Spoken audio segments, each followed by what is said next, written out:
Hello there, so glad to have you join me on another exciting episode of Agribusiness Weekend. I'm sure that you've been having a great time since the start of Agribusiness Weekend Season 2. Now, before I go on the show, do well to subscribe to our YouTube channel so you're first to get notifications on the Agribusiness Weekend platform. I'm Joanna Baran. Welcome.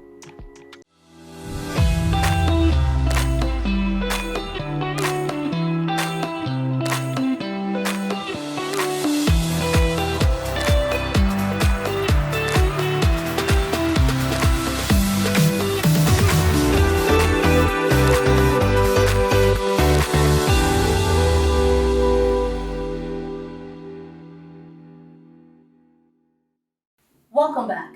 Now, poultry farming has been considered as one of the most viable businesses in agribusiness.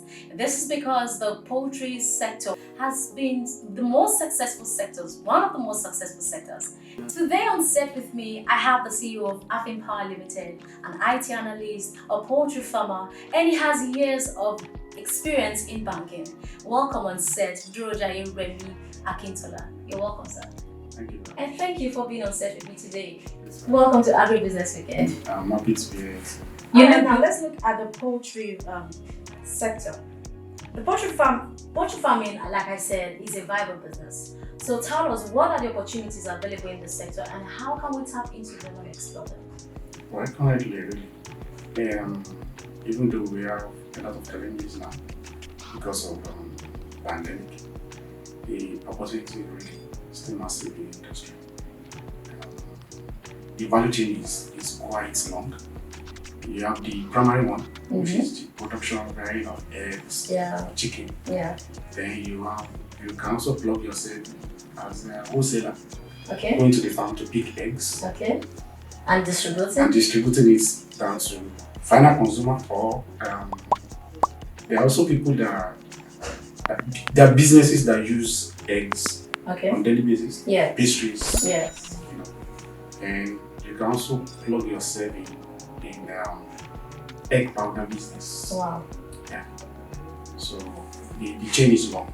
Even transportation, you can plug yourself in transportation. Really, you can buy a vehicle, So give it to you a farm. transport eggs? Yeah. Okay. You give it to a particular farm. Okay. So for every crate you transport, you charge them for it. Wow. Because currently there are a lot of farms. The reason why we always have issues with eggs anytime there is lockdown now is that we have a lot of farms that don't have vehicles to transport their eggs to the markets. And in a situation where the customers can go directly to the farm and you have issue. There was serious issue during the first lockdown. There are farms, there's so many farms that bring their eggs. Wow. There's so many. And those ones that were able to move their eggs to town, some got spoiled on the way. There were situations where people were selling bad eggs. When you get to your table, that you know that you actually bought a very bad one. You know, we'll come to that because I see that as one of the challenges that poultry farming encounter. Now, what about a person who is interested in poultry farming? But say really do not have the large capital to start. Where can he start from? Okay, for now, really, poultry business is very capital intensive now because the cost of production is quite high. Just on my way down here this morning, I received message that my feed has been increased. The price of my feed has been increased again, and currently because of the way our economy is, we increase price now because we had that issue in December. We increased price. No, sorry, November. We increased price in November. A lot of customers pull out. So even with the high cost of production, we are forced to reduce price to bring them down here. At least, just keep us in the business. So now they are increasing the cost of feed again. So meaning it's depleting even the little income we are making on it. So it is quite expensive now, but with this business itself is a game of numbers. If you have a large capacity, you can still be able to stand Okay. For those small shops. So are you trying to say that it's better for someone who wants to start a poultry business to start large, like? It pays with large capacity currently Okay. because of the cost of production. It pays because sometimes when you add up to 2 grand, you multiply it by 1 million. Wow. It's 2 million. Mm. But you know, and a lot of cost of production to an extent in poultry business are also static. If you have a 1,000 farm, a 1,000 bed capacity, and me, I have 10,000, a lot of our costs will be the same. Yeah. Security will be the same. Mm-hmm. The cost of transportation will be the same. The cost of fuel will probably be the same. Mm. So, and the only difference you're going to have, the major difference you're going to have will probably be the feed Okay. and maybe a small number of additional cost of staff. So it pays really with large A bigger capacity. portion. But just saying that, there are also people that are still making a lot of money. That even though this our cost of production are not really affected, the wholesalers, they are still Okay. making a lot of money because a lot of times some of them go to farms, buy eggs for as cheap as maybe 1,000 and come to Lagos, come to town to sell it for 1,004, 1,005. To get so, and you know, you cannot be saying that okay, I'm a farmer, I want to sell directly to the final consumer. I mean, if you produce 1,000 crates per day, how many houses do you want to go to? Exactly. So you still need, no matter what, we still need the Like a middlemen middleman. to still help us push the eggs down to the final people. Now, if I have a farm and it's a poultry farm, Yeah. what are the major factors I have to put in place to make sure that that poultry farm becomes profitable to me? Now, currently, even though the cost of production is high, it's still a little profitable business. Or the best way really is to find a way to always cut down on your cost of production. Because like in my farm, what we did is that we noticed if you want to set up a poultry business, you cannot put a 10,000 capacity in the middle of town. So it has to be in a remote area where probably there is no electricity. So Okay. like in my own case, no national grid around my side. So and I looked at it that the cost of fuel Mm-hmm. I was incurring was quite much. Okay. So I had to find an alternative way, which is solar. So, and with that, crash down cost of production.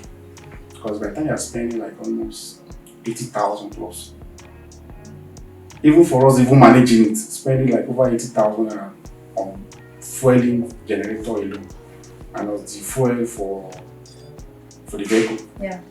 So I had to just sit down and look at the calculation. And really, I had to look for other alternatives. And the best way is to look for pumps that are inverter pumps. Okay. And then install solar panel. Okay. And that worked for you? Yeah, sure, really. It's a huge investment, but on the long run, it saves a lot of money. So and also, if you have a larger capacity, you will be able to negotiate better price Okay. with the supplier of feed. Okay. Because the price I'm buying feed is not the price somebody else that has maybe 1,000 beds can buy. Okay. Because they also have to give me concession because of what I'm Putting. putting in Yeah. there. So Now let's talk about these feeds. I know that there are so many challenges that poultry farmer faces, most especially when it comes to feeds. Tell us other challenges and how can they be managed? for feed. Yes.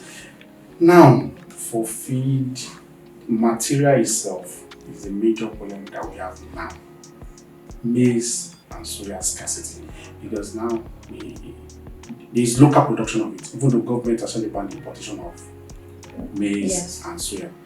The local production of it that is even what is supposed to help us. The same government is giving license to people to export it. And because of the quality of the soya we produce in Nigeria, is one of the best in the world. Okay. So the price itself is quite high. So the local producers won't mind to sell it to foreign markets since they can earn foreign exchange there. So the material is there itself is the major problem that we have now. Now you talk about the government trying to close the border, and at the same time, because these people want to sell more for exchange of foreign currencies. Sure. Now, do you think that there are certain policies that the government should put in place to help this situation? Sure. Yeah, now government is pumping money to people. They pump a lot of money. Like even myself, I got government's fund Wow. So what's my share? To support my business. Okay. But by the time you look at it, the policy has to be holistic. Alright. It has to be a think-through policy, not just one way. You cannot say, okay, I'm giving you money, but at the end, you are choking me the other way. Whatever money you are giving me is becoming useless. Yeah. If you look at it, farmers have been shouting, even the Poultry Association of Nigeria, they shout, having a lot of deliberation with government on find way to reduce, if it's possible, to stop export of soya and maize for now, especially soya.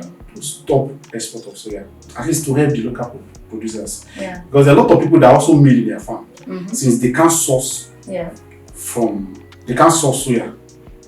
markets. They have no choice but to start buying from people, from the big corporations that need to feed productions. And those ones, they will tell you they can kill their price anytime they like. And there's nothing you can do now. Because you also look at it, they buy at exorbitant price, they will make profits too. Exactly. They have management that invested money and want to make money. So it's the government has a lot to regulate, especially the raw materials for food production is key. And it's key for the life of the business currently. Because now, even as at last, especially late last year, the number of poultry farms are folded up.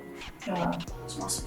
Now I know that the chicken is a very feeble animal, and we sometimes have this challenge of probably an infection that just ravage them, and before you know they start dying. If a poultry farmer is faced with this kind of challenge, what is the best thing to do? Because I know so many persons that have lost their businesses because of this. In poultry business, you deal with animal that cannot talk. Okay. So even when they are sick, they cannot tell you. So and there are a lot of times that issue will have been down before you even discover. And by that time it has spread. Yes. Like for example, I bought some last year with the help of government. I was able to buy a number of point of lay bears that are already like 16 weeks. When I got them, and I noticed from where they were coming from, they came with some serious issues. Yeah. Number one, their CRD has an issue with their reproductive system. They couldn't do it well. Wow. So, second was coryza. There's a sickness called coryza. It makes their eye blind, kind of. And with that, they die. We noticed that thing a little bit late. Immediately we finished treating one pen, it moved to the other pen. Wow. From one pen to the other pen.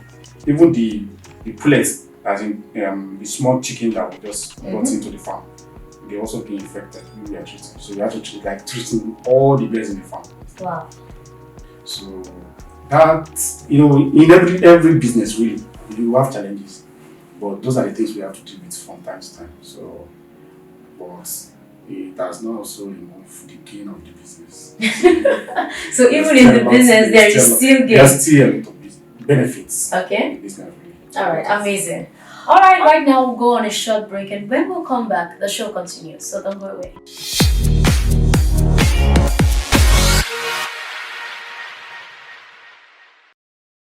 Yeah, my name is Ibrahim Megara Amadou. I'm founder, CEO of Rice Africa. You're watching Agribusiness Weekend. If you're not here, you're somewhere. You better be here.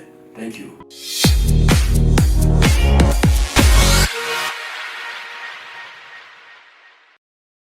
And welcome back. You're still watching Agribusiness Weekend, and Remi is still on set. Thank you very much for staying with us. All right, now this is the game section of the show, and like I always tell my viewers, I love this section because I get to have fun with my guests. So, this is how it goes. We have 10 questions on our list. No, you're not answering yours, so calm down. Yes, sir.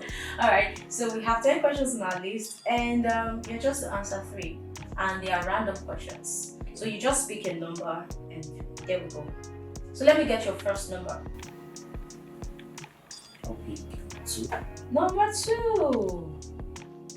Wow, he's really in the poultry industry. How many chickens will it take to kill an elephant? How many chicken will it take to kill an elephant? If you have 1 million, cannot kill. If you have 1 million, cannot kill elephants. No number. No number. Okay. Let's get your second question. Is that correct? No number. We take that. No number. And he's a poultry farmer. All right. So what's your next question? Next question. 5.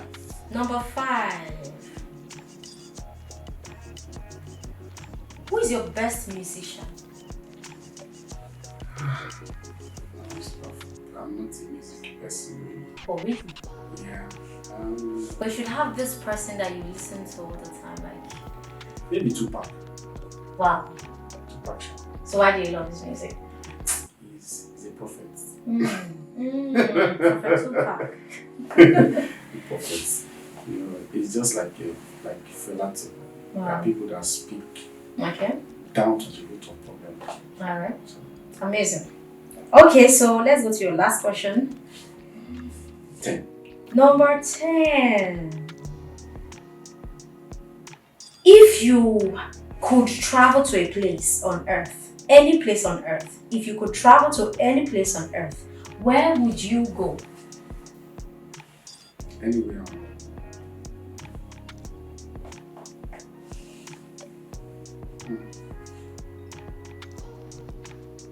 currently, maybe I would say Monaco. Monaco. That's your birthplace, birth location. Yes. It's quite a very nice place. Okay. Based on what I've seen. So don't worry, Agribusiness, we can give you a ticket to Monaco.